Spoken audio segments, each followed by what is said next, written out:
অনুমতি যদি আপনার কাছে না পাই, আল্লাহ আমাকে বলেছে আমি যেন আল্লাহর কাছে চলে যাই।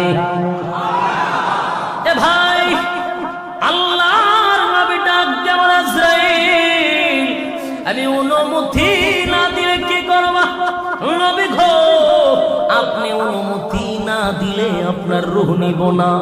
আল্লাহ আমারে অর্ডার দিছে আপনার অনুমতি চাই, অনুমতি দিলেই রূহ বাহির হবে, না হয় হবে না।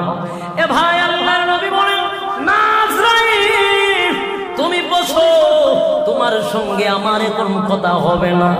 আমি জিবরাইল আসা না আগ পর্যন্ত আমি ফাইনাল ডিসিশন নিব না।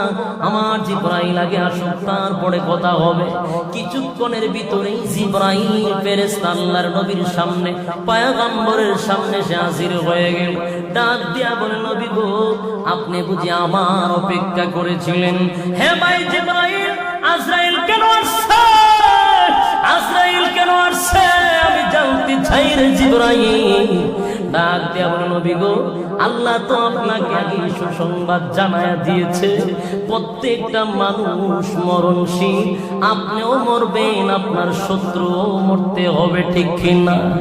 প্রত্যেকটা মানুষ মৃত্যুর স্বাদ গ্রহণ করতে হবে।